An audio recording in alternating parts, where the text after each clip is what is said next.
Hi YouTube, we're here with the Aero Commander. Got the canopy off right now. We'll set that aside. Got my battery ready to rock and roll. And got some bad news. After hours of tedious, ridiculous research, as I'm sure you can imagine me doing, I've learned that our wonderful XPort, which I will show you with a light, which is that port back there, guys, the one that this fancy dancy little servo is plugged into, is inactive. I don't know why Horizon decides to do these things, but I'm going to prove it to you. Okay, so we got our Aero Commander on, throttle cuts engaged. We're going to go ahead and plug in this battery. I sort of understand, I can appreciate why they wouldn't do it on the Cessna 182 UMX, because they had safe in there. That takes up some channels of use. Okay. Hey, what's this? Look at this. I made a diagram of the lights I'm going to add here shortly. Oh, by the way, I also learned that this was Aero Commander, I believe it's a 500B configuration.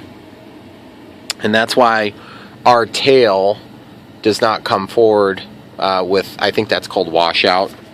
And one other thing I'm going to do, it looks like this didn't stick. So I noticed that there was no black. These are de-icing. They inflate and they break off the ice. And I noticed that they're not installed on this vertical surface, so I guess I'm going to paint that on there because my lightweight black stuff from other Horizon planes doesn't want to stick. So anyway, just wanted to show you. Also, I painted the yellow on there. I really like that.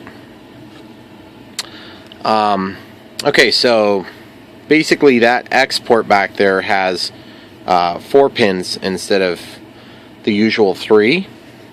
And I'm going to show you, I've got a variety of these different UMX style servos that I tried. I tried a brand new one. This is actually designed for 70-30 offset for like an aileron servo, but it's brand new. And then I tried a Hobby King variety, both with this Eflite style end, just to make sure there's maybe something wrong with my servo, which there's not. And in fact, I can show you that it's working. See how it's coming back to the neutral position? See that? Shoot. You see that this time? Sorry, I had the camera out of the angle. So as I let go, it's pulling it back to the home position, or the 0 position. Now, what's really frustrating for me is, okay, so I have this DX18 I spent all this money on, right? Rudder works. Okay. Elevator works. And I'm just kind of doing this so you guys can see that this channel isn't tied to another channel. Ailerons, which incidentally I tried setting up as flaperons to see if they would separate, which they don't. Gear, flaps,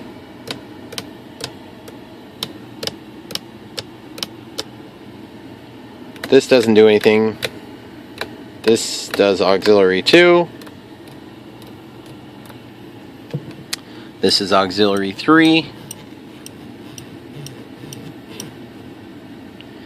And then this does 5 and 4. Sliders. This is DX18, okay? Now, I don't have any of the expansion choices turned on right now. But, I mean, it would be kind of strange to me on a 6-channel receiver if it would be above the 9-channel area. So that being understood, I went and got some more instructions here as to how to activate and deactivate this XPort. Well, actually, it's only to activate the XPort. Now, I do see a response from the receiver when I go to do that. I can see the light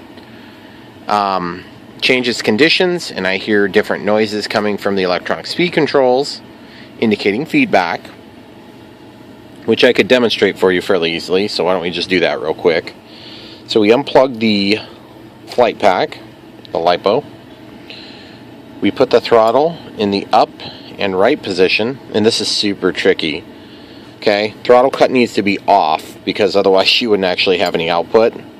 So throttle's up and rudder's full to the right. And then what you have to do is with your other hand, you have to plug this in. I'm just going to show you what happens, guys, and you can figure out. There's a programming protocol. And back in the day, before they had their programming cables that were not super effective, from what I understand. Okay, now watch what happens. Okay, now I'm holding this for a minute. There you go. So now we're in the programming mode. Okay, throttle sticks down, and it's going to exit the programming mode.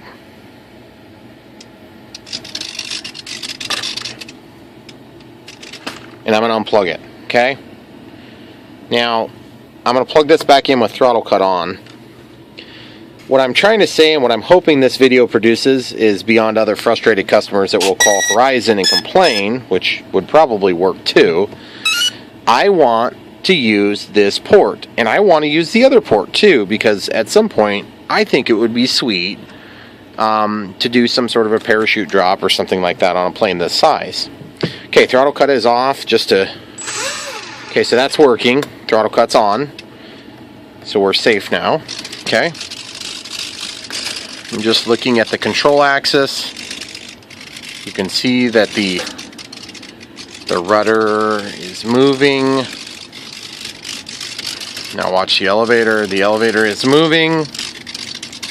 And then the ailerons are a little bit harder, but you can tell they're clearly working.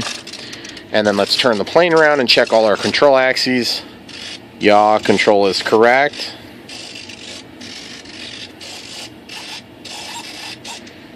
Roll is correct. Elevator is correct. Okay? Throttle cut's still on. So everything is still working. So entering and exiting the programming mode, or in other words, turning the XPort on, is working as far as I can tell. It's really hard to know that without the programming cable. But then the programming cable is just for the gains on the gyro for the AS3X. I don't care about that. Well, I mean, I care about that. I don't care about it in this application. I do think it'd be cool to be able to turn the gains, you know, up and down, and be able to use the heading hold, which would be cool too, to be like safe. But what irritates me is I can't even use the available channel. And you see there's one channel back there that's not being used. Plus they use 2 ports for 1 channel worth of control. So what I'll do is I'll demonstrate that here. Aircraft type. Why are we selecting 1 aileron and 1 flap? Where's the flap? Where's the control for the flaps? Is that another typo in the manual? So anyway, I'll put it to flap runs, right? Throttle cuts on. Okay, see what happens?